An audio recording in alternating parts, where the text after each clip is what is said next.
Good morning, everyone. We're out here in the Jetta. We are gonna get the dash and the heater core out on this. Last night, made a little reel.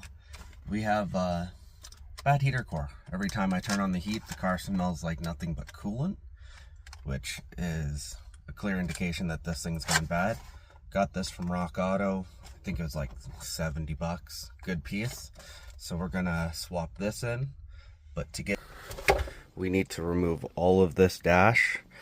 I believe the steering wheel has to drop down, but all the kick panel, your upper panel, everything in between, basically from your shifter console up, will come out.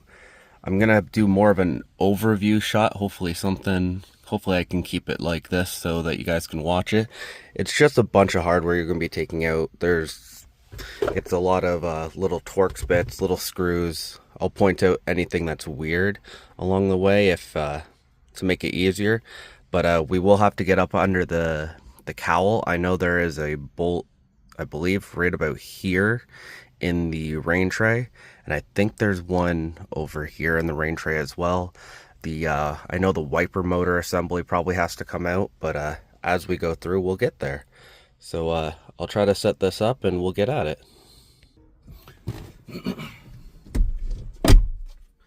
Okay, so we're going to start with moving both of our seats as far back as they'll go. Kind of gives you more space to work here. You're going to take your Torx. We're going to remove the center console.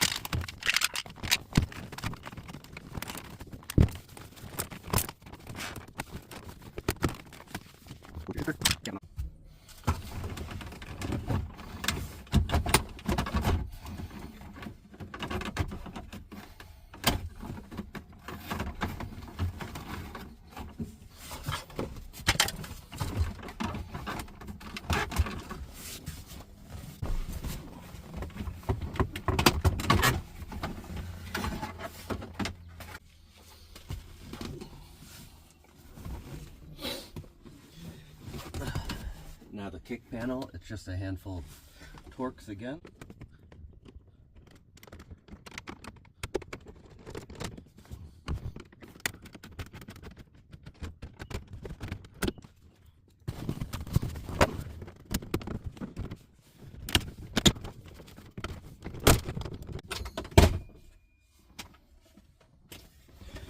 Best way is remove your side panel and then pull this out. I forgot it goes that direction, not this, then this, but you can take all that out in one go.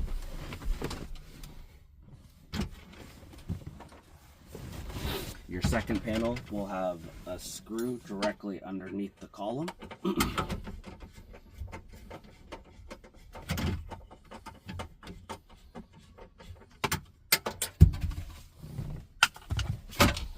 And then the other pieces out. Might as well twist and turn your lights out. Unplug that.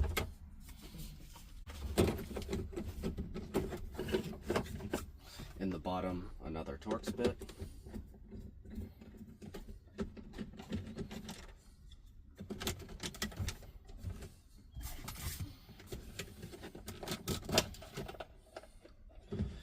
I have custom glow vent lights, so my harness is a little bit different. But if you have glow vent lights, you have to just unplug those as well.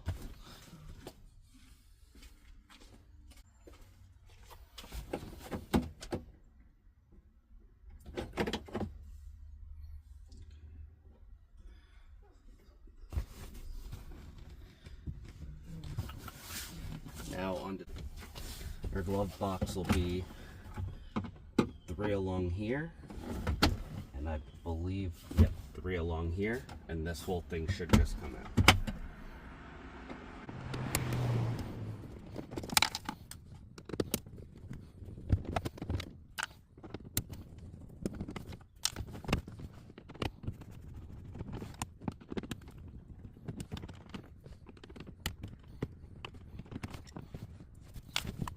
I'm not mistaken, this one here as well.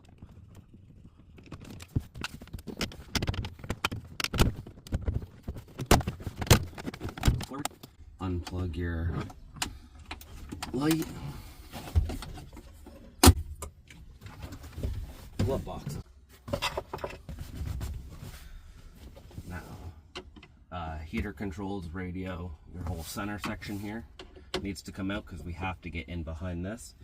And then it'll be, if I'm not mistaken from my last one, I think there's a bolt up here, and then we can just, I believe, take out all these bigger torques. I think they're probably a 30, and the whole plastic part of the dash should come off. So my amp power wire, which I didn't install, was wrapped wrong. We've got that out. So for these, which are these three here,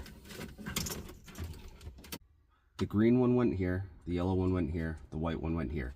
And you just put your screwdriver, push it up, and they clip onto the end of here, which are all controlled obviously by your twist knobs here. This one's power, so I'm going to assume that the lower one here is for the recirc button. It'll move that, obviously move something under there. But now that's out. Okay, at this point, I believe we can remove this as one go. I know the kick panel here has to come off, the side panel there, but I believe this can come off with just taking out your cluster. So it's a T25.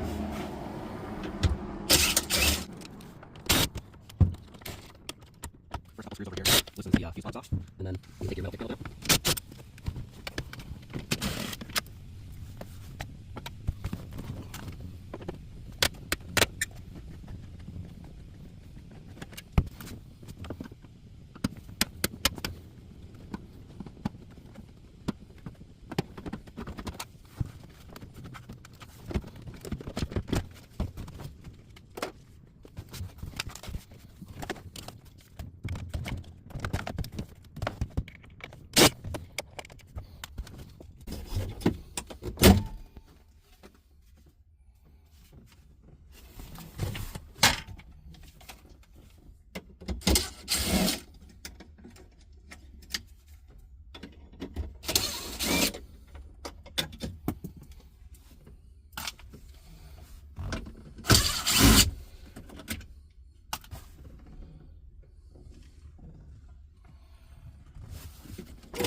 Still connected over here somewhere. Oh.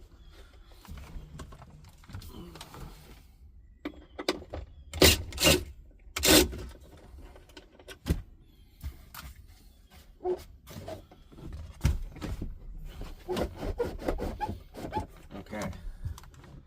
So that is loose. Now, I'll bet the best way for it to come completely, because you'll have to come up and out, is to drop the column. I wanted to kind of avoid it, but it seems inevitable at this point.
Because I made a harness for mine, it's it's routed a little different than the standard harness.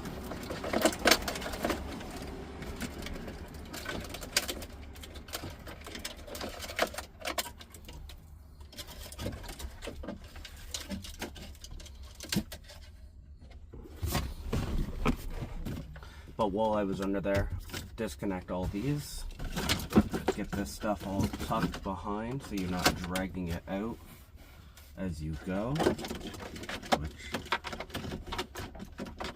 that'll stay there for a second and I'll reroute it afterwards.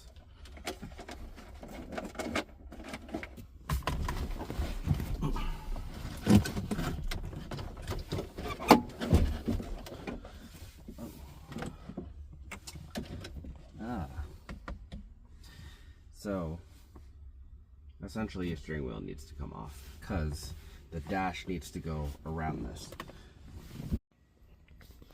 Okay, for the steering wheel, take your flathead screwdriver and you want to turn your steering wheel so it's 90 to this.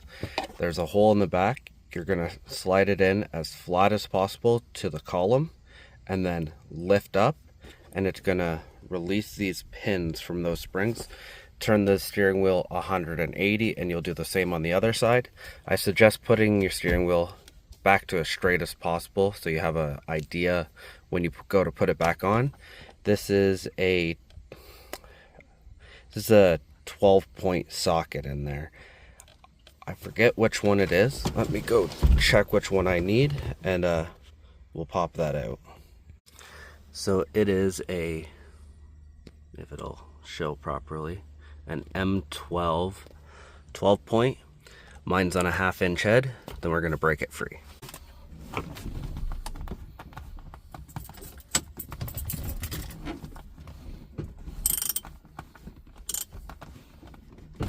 There we go. Broke free. Give it a little wobbly wobble to get it off the spline.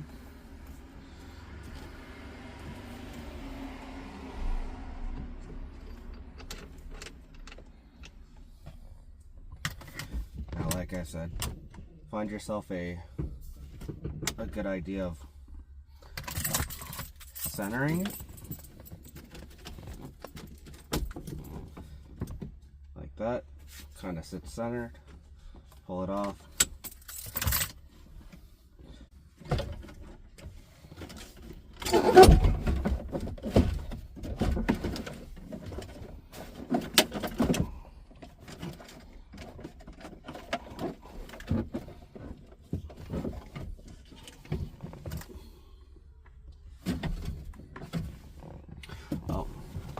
That's going to be connected, I think. Negatory. Airbag actually stays on the crash bar. So now it'll just be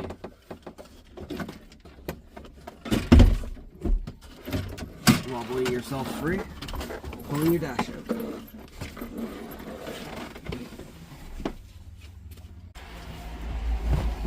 Now we're down to this. So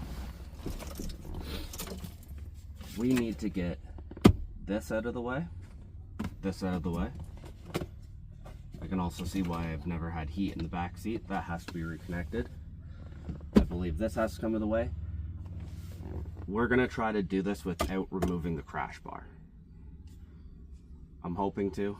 I really don't know if it's possible, but we gotta get in behind right here and rebuild it. Since I'll find myself mostly in the way here, we're gonna coach it through the passenger door so I don't have my head in the middle of every shot.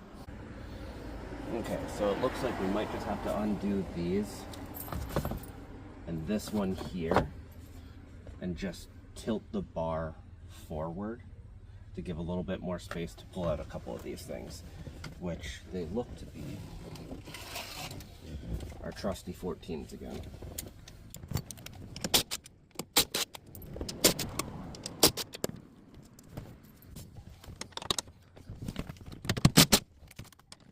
So this is where we have to remove the two wiper blades and the rain tray here, or cowl tray.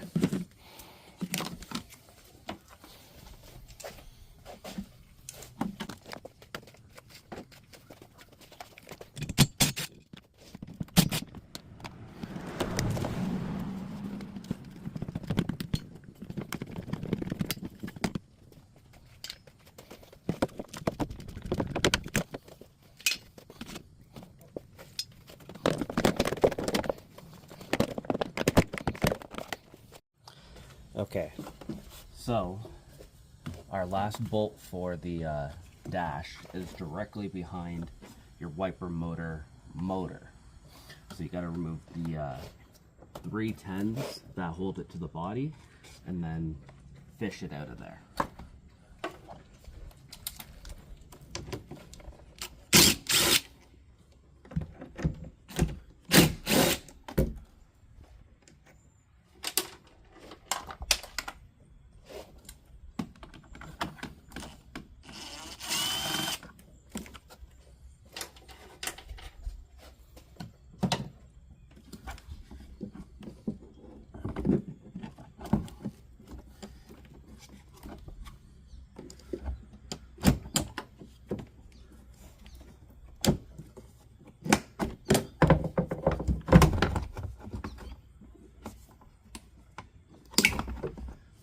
Unplug it, and there we go.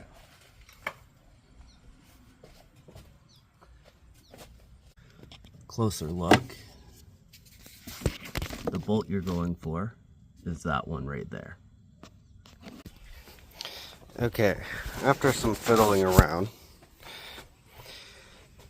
I think I'm almost ready to pull the box. But what we're gonna do is, so this line here, there's the 2 coolant lines back here. A little bit hard to see because of the sunlight. I'm actually just gonna clamp these just below where they come off to try and minimize the amount of coolant I lose. As I have just re-bled my cooling system and it's nice and pink and fresh, and I don't want to waste it all. And collecting it's kind of a pain in the ass. You still lose a bunch collecting it. So I'm gonna clamp these lines off. I'm gonna pop the pieces there, and then we're gonna try and slide that heater core out. Okay, so I'm not exactly sure where I left off again, but so we've got the heater lines disconnected up there. There's a bolt just to the bottom of it, or well, a nut you need to remove. And then down there where the socket is another one that has to be removed to be able to slide your heater core forward. And then I'm gonna get that one out and we're gonna attempt to slide it forward now. Okay, so I've now hopped forward a little bit farther than I'd shown. So in behind your AC lines, there's 2 bolts as well that you need to remove to be even able to start moving this. I also did a little research. Apparently some boxes split in half somewhere right about here, which makes it easier. Not sure what ones it is, but apparently it can. I had to do a boatload of reefing to be able to get this by, because this is a rather large shelf. Like you can see, I can stuff my hand under here before we even get anywhere. But so the next part is clean out all the coolant that is sitting in the bottom here so it doesn't sting up the place again. And a big pile of parts. We have our old versus new. And you can see that top seal completely let go. The bottom has a green hue because I used to have green coolant, so it's been sitting in coolant for a while. So this has been leaking longer than I know. Totally worth the change. We have our new one. Comes with the new backer to go up against the body. We're gonna have to reuse this seal by the looks of it. And it came with some foam. I'm not sure what it's for, but we have that. I'm assuming it's to go into this spot here. I might try to resave this seal, clean it up, put it back around here, and try to slide this in without completely destroying it, as getting it out, as you can see, was not an easy route. And we don't want to destroy the fins of our new coolant, our new heater core. Not a whole lot of coolant is stored in here. I've probably lost, I want to say at best, a half a liter, which I got a whole jug to top this off, so it's not a big deal, but completely worth changing, especially here in Canada. We are at the beginning of October in a couple days, and it's about to start getting pretty cold. This is worth the fix. If your car, if you're even thinking you have a coolant leak there, which if you smell coolant, if you're smelling coolant inside your car, this is what you need. Do it right away. Don't wait for it to give up, because it'll leave you stranded on the side of the road. This is a coolant leak all day long. As you can see, the top of mine, it may have lasted to next spring, but for, like I said, I think it cost me 70 bucks for this thing. It's not worth the time of waiting and getting stranded. But I'm gonna get back to installing this now, cleaning out that box, installing it, and fixing this ever-loving issue of the interior now. Okay, so back inside. The heater core is now installed. Up there, you can just make it out. It's all installed. It actually slipped in a lot easier once you have everything out.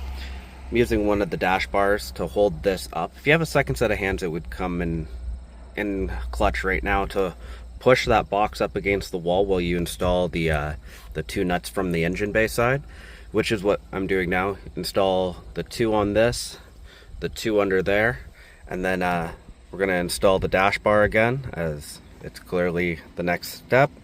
And once I get the dash bar installed, I'm gonna clean off my dash. The top is just horrible, and actually clean the windshield right now, because I believe it's coated in coolant from, you know, those upper vents just shoving all the coolant mist up there. So I'm gonna wash off the windshield real quick, just to, well, I have the easiest route to. And I'm gonna set you guys back up, probably right there, just to reinstall all this stuff, and we're gonna put it back together. Okay, so I will attempt to show where these screws are. I don't know if it'll be visible, but let me get this out of the way. So that's one bolt, and then below it, on like kitty corner to it, will be your other one for the AC side of your heater box. So we're gonna get that, we've got that all bolted back together. The same with the two down there are now in. I'm gonna clip on the coolant lines.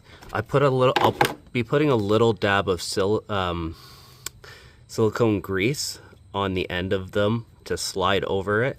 Just helps to ensure it gets a better click and nothing corrodes in there. And then we'll be putting the dash bar back on. So remember, we have a big 14 right here in our rain tray, and then the other 14s that are right here, over there, and that hold this bar on. But I'm gonna get those coolant hoses on, and then we'll get started in here.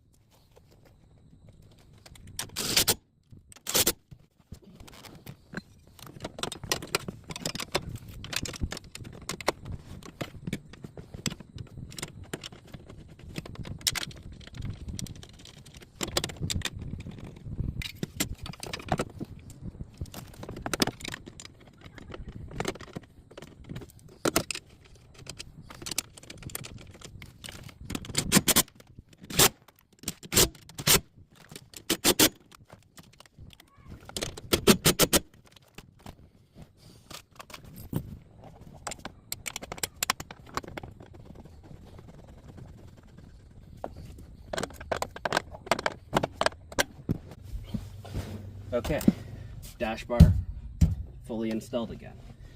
Now to put all the plastics back, which is going to be a time.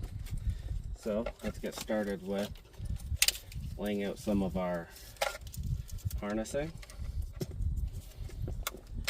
We have our radio and our plug for down here. Actually, we need to get to those as well. So before we actually do that, we have your floor heater.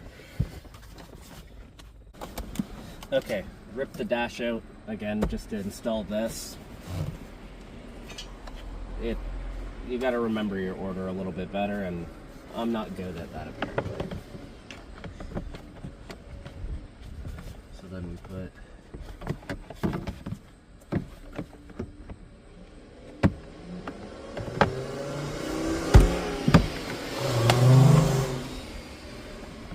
this one on. Now it's there.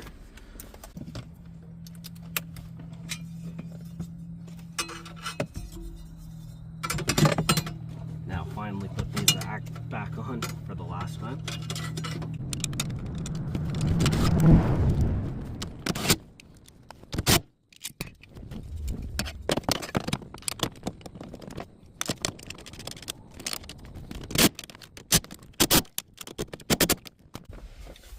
Okay, now the heater assembly is all back into place. Seems like it's time for the dash.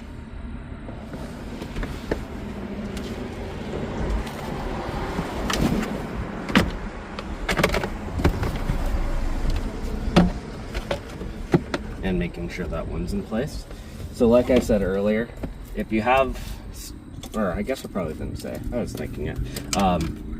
If you have wiring that you added, like I've got sub wiring on this side, now's your time. Wire it over to where you need to. Start putting your harnesses where it goes. Make it easier so that in the future you don't have to struggle to get any of it out of places.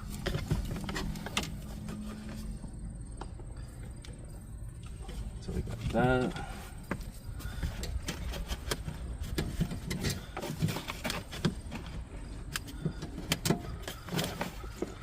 Got that. Put those up there so they stay.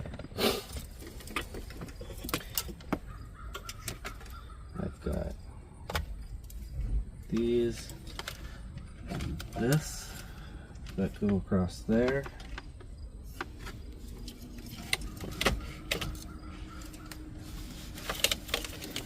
Obviously radio and stuff there, cluster, heater controls. I believe we'll need to go through these metal spots here, so we'll keep them in a way. Once we get the dash on, this will be a lot easier.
Now we have our dash back in. Now it's time to do the long haul of installing everything.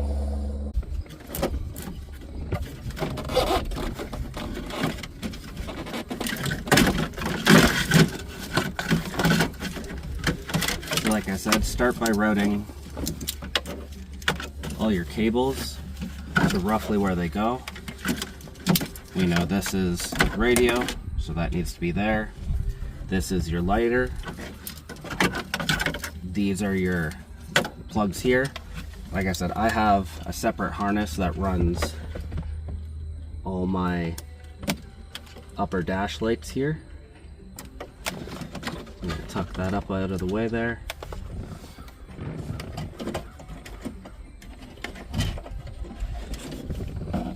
We have our cluster harness, which needs to be routed back to where the cluster goes. At this point, we can also reinstall the column properly.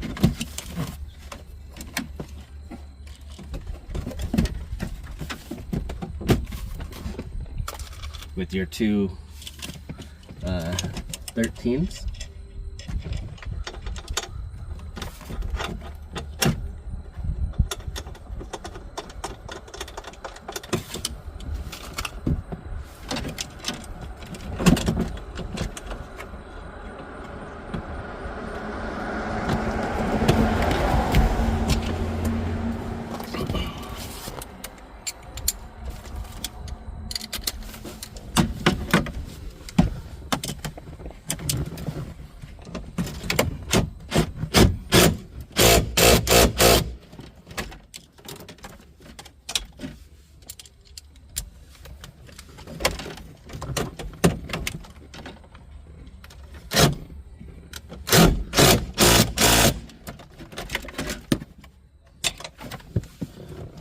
Now we have a column.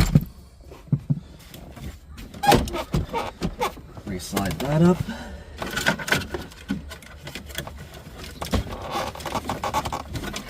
Take our extra power wire that is for our radio, because aftermarket radios don't like to work properly in Mark IVs.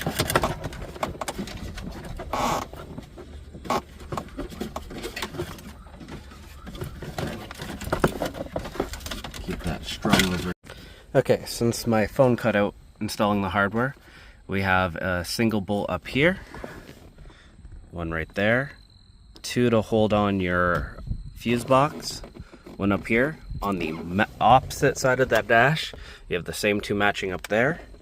You have one right here and one right here, and your dash pad, dash covering is all installed where it should be.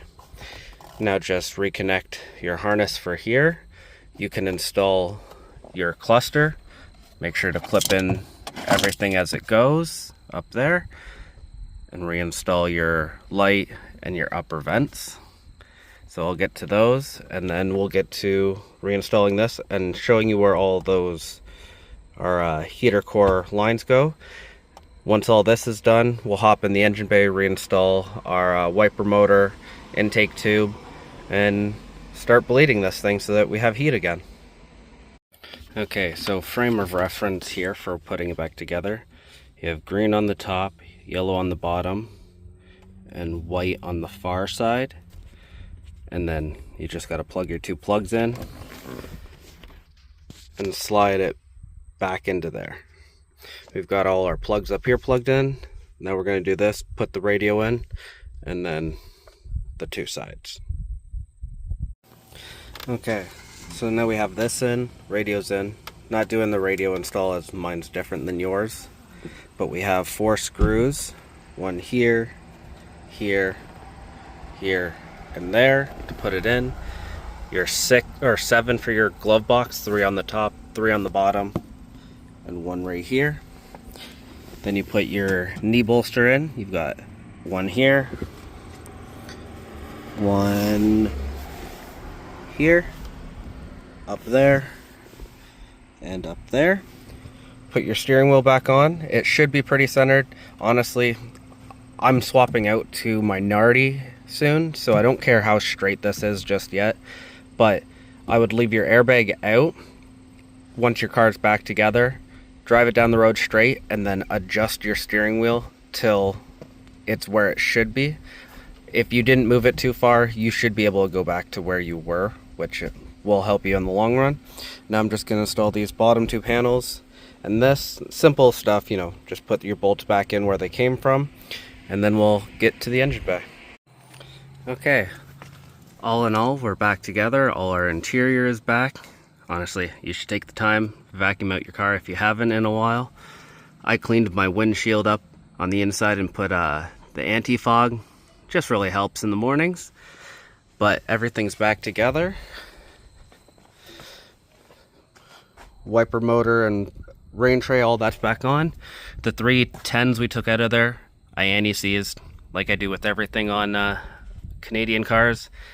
You're probably gonna have to take it out at some point again. Might as well make it easy so they're not seized. The bolts are on there. That's all back. We've got our intake tube, our intercooler tube. Now it's just time to bleed it, so I'm gonna do that. It's gonna take a few minutes. With that, skeleton. With that, the Mk4 is all done for heater core. Takes quite a while. I've been at it since about 9 o'clock. It's 2 o'clock in the afternoon now, and that's with filming, stopping a little bit here and there. So I'd say plan for about 6 hours to do it, putting everything back together, cleaning up as you go, because you might as well clean everything that you're putting back in. No point in putting dirty stuff back in. But like, comment, and subscribe. Stay tuned for more content. Currently on all this, I've made a couple of shorts about it, but rockers cut off, stiffening boxes cut off, so I'm gonna have a whole video on how to do this. I've just run out of time, and I need some gas and wire for the MIG, so I gotta get that hopefully next week, and I'll be showing some more on here. But good night, everyone. Like I said, like, comment, subscribe, stay tuned for more content, and we'll see you around.